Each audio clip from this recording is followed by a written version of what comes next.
Folks, welcome back. I have your latest market updates for week ending October 25th. I got to tell you, we've got some condo drama to talk about. Before I get going, just some admin stuff. Subscribe below, hit the bell button so you're reminded of these videos. Now, I normally put these out sometime Tuesday afternoon. But I got to tell you, some of you are messaging me Monday night already. Hey, where's the update? Where's the update? You got to understand something. I am a full-time realtor. I spend most of my time 7 days a week helping people buy homes and sell homes. That's what I do full-time. That's what my wife does full-time. She's also a full-time realtor. And now our son is also helping us that in the real estate business. Hence, Team Sessa, that's our real estate business. So that's my full-time job. I prepare these reports for myself, so when I meet with my clients, I'm able to educate them, and it helps me to keep my finger on the pulse of the market, and I share them with you also. So that's why they kind of go out Tuesday afternoon, but my full-time gig is helping people buy and sell homes. I'm a full-time realtor. Okay, let's get started. I'm going to get into the condo drama.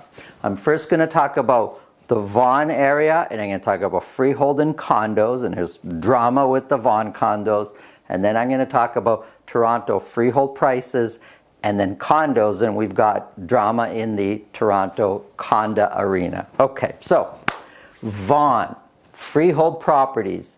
Sales jumped up a bit. Now, normally in a normal season, without this whole pandemic craziness going on, we would normally be around this time starting to wind down in sales as we get closer to the winter months. As the season gets colder, things tend to slow down.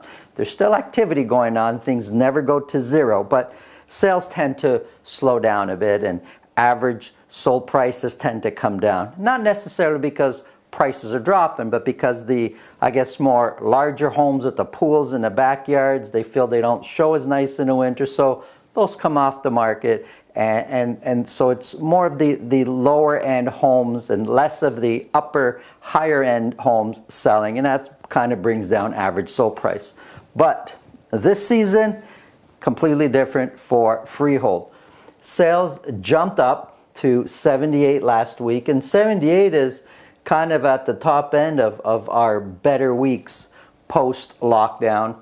Average sold price jumped up to just over $1.3 million for the average freehold property in Vaughan. Now this number here, 1.3, is higher than the pre-lockdown price. And when we kind of stand back and take a look, generally speaking, we have been higher, especially the last 5-6 weeks. On average, we've been higher average sold price than the pre-lockdown prices. So the Vaughan freehold market, price-wise, is pretty strong. When we compare to last year, now remember, I'm looking at these week by week, and I'm analyzing. So on a weekly basis, really, things can fluctuate. So overall, we have been higher in average sold price than we were last year. Now, I should say, for those of you that don't know, orange is this year 2020, blue is last year 2019. And last year, going from this week to the previous week, sales dropped, average sold price dropped. This year, average sold price jumped up, leaving a huge gap. Comparing last year's to this year's average sold price, we're up over 23%. Sales, we've been consistently selling more than what we've been selling in Vaughan last year. And this year, of the 78 that were purchased, 30%, a third basically, sold at list price or more. So the market is somewhat active. Now, 30% might sound like a lot, but if you've been following along, you've seen this number for many of the weeks around the 50%, 40%. So the fact that 30% sold at list price or more kind of has it cooling off a little bit, because normally it's a lot higher. We've got more listings going on the market than we did last year. So we're buying more, we're listing more properties out there. Months of inventory. Now, months of inventory really is the barometer for what's happening regarding supply and demand. As months of inventory come down, prices tend to go up. Now, this is working out exactly the way I've explained, but sometimes there's a week or two lag. And this is very much, anything under 4 months of inventory is very much a seller's market. So we are in a very strong, healthy seller's market when it comes to Vaughan freehold properties. Okay, Vaughan condos. Here's where the drama comes in, different story. Average sold price has been dropping, and we've been generally, when we compare to pre-lockdown prices, we've generally been about the same, but now we're starting to really see the effects of over time and lots of properties coming on the market. We're starting to see prices come down. Those sales jumped up a little bit, and it's really tough when we're talking about Vaughan because there's not that many sales already to begin with. But I know if I don't put Vaughan condos on here, I get messages below, and I love your messages, but I get messages below saying, hey, what happened to Vaughan condos? So I put them on, and this way I deal with some of your questions out there.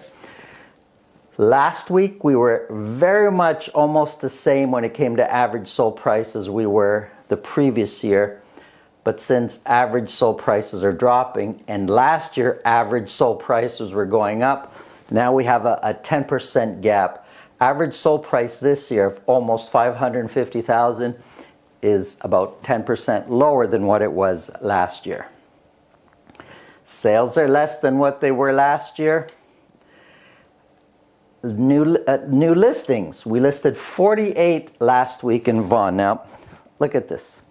We're buying 9. We listed 47, but 47 is not the magic number. Here's where the drama comes in. There were 291 available listings at the end of last week. So during the course of the week, we bought 9, but those people that were shopping for condos had 291 to choose from. That's why there's a downward pressure on price. Now, months of inventory did drop, but we are still very much in a buyer's market because over 4 months of inventory, you're in a buyer's market. Very much in a buyer's market, and that's the reason months of inventory is coming down. Any questions? Put them down below in the comments. Happy to help. Okay, so let's talk about Toronto, just the city of Toronto, freehold properties. Price dropped way down. Sales went way up. So the average sold price for last week ending October 25th, was a little over $1.3 million. And when we compare average sold price in general to where we were pre-lockdown, we had one kind of little glimmer over here sometime in June where we were back to pre-lockdown prices, but generally speaking, price here has been trending down, and we've never really regained ground to where we had pre-lockdown prices. So we've been much lower than we were before, and this one week in particular where we are now with this huge price drop, we're 12.9% lower than we were pre-lockdown prices. And that's actually like, what are we talking there? About $200,000 difference. When it comes to property selling at $2 million or more, we actually sold a little bit more for this week, October 25th, than we did the previous week. So selling more properties at $2 million or more and average sold price dropping kind of doesn't fit into that puzzle. But I can tell you that through analyzing, and sometimes when things happen that kind of don't make sense, we got to dig a little bit deeper. And I can tell you that it's the lower end properties that are really, really having a lot of activity. The higher end, although there's quite a few at $2 million or more, there's a lot more volume being sold in the lower end. And you could see from one week to the next, we jumped up from 274 properties sold to 356. So it's the lower end properties that are selling a lot more, and some of them are actually going up in price, but overall average sold price is a little bit lower. Compared to last year, Well, this time last year, we jumped up from this week to the next. This year, average sold price went down. So the gap is about 2.2%. But overall, if I just, kind of take a quick look, we're usually much higher than where we've been last year. Sales. We sold this particular week basically what we sold the same time last year. 356. Last year we sold 355. Of these 356, 65%, so 2/3 sold at list price or more. Last year was 51%. So the market in the freehold arena, a lot more active than what it was last year. Listings are a little bit higher. We had 625 new listings this year, higher than what they were last year. Months of inventory dropped down to 1.7 months. Very much a seller's market. Now, I've been saying as months of inventory drop, prices go up. In this case, prices came down.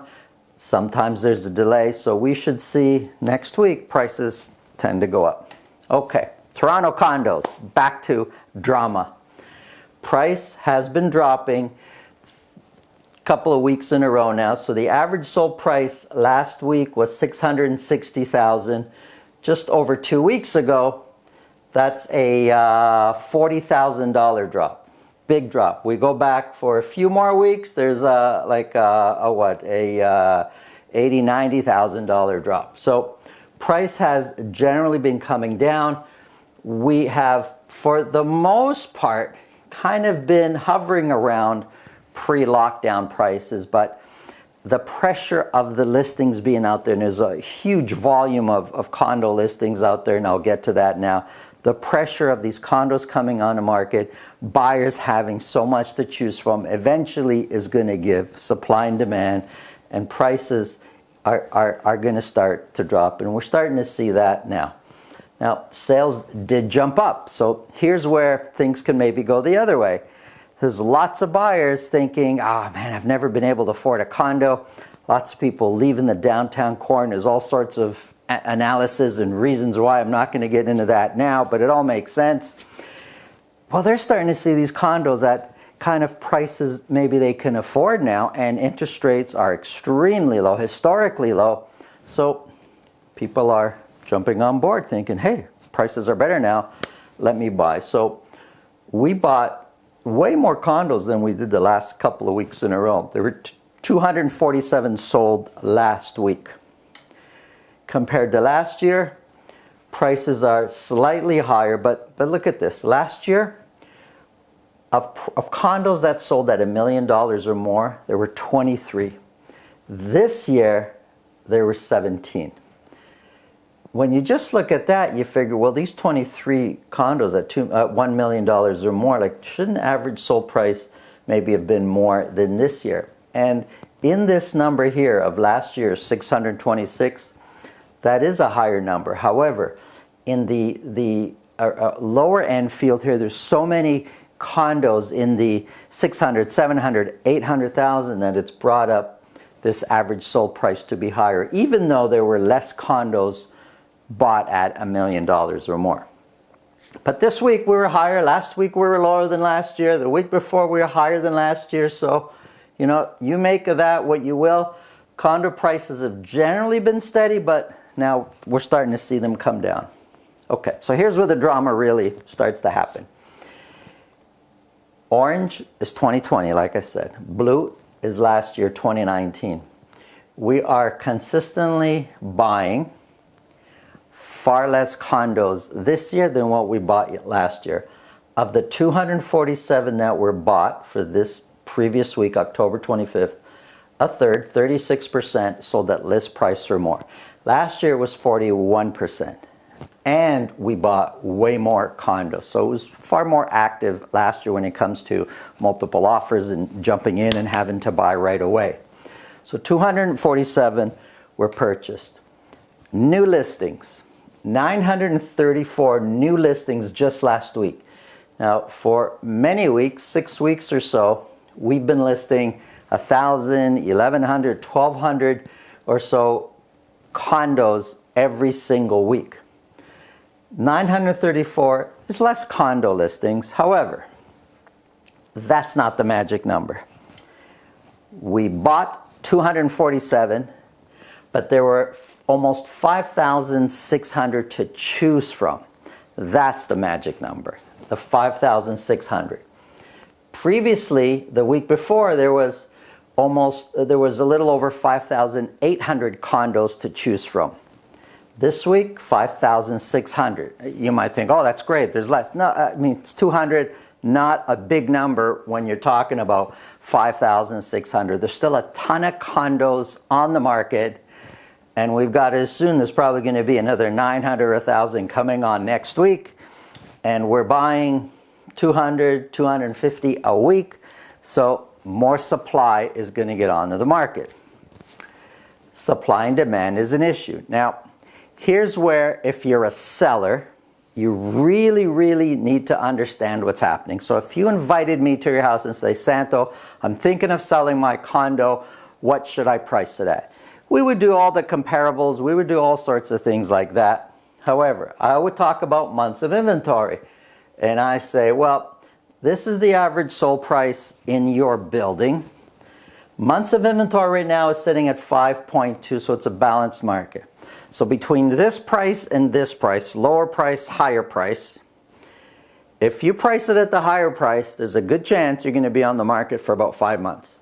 If you price it at the lower price, and we said a third is selling at list price or more and they're selling right away, well, you're probably going to sell right away. I'm not telling you, and I know I'm going to get messages down below that are going to say, oh yeah, you're telling me to give away my condo. No, no, no.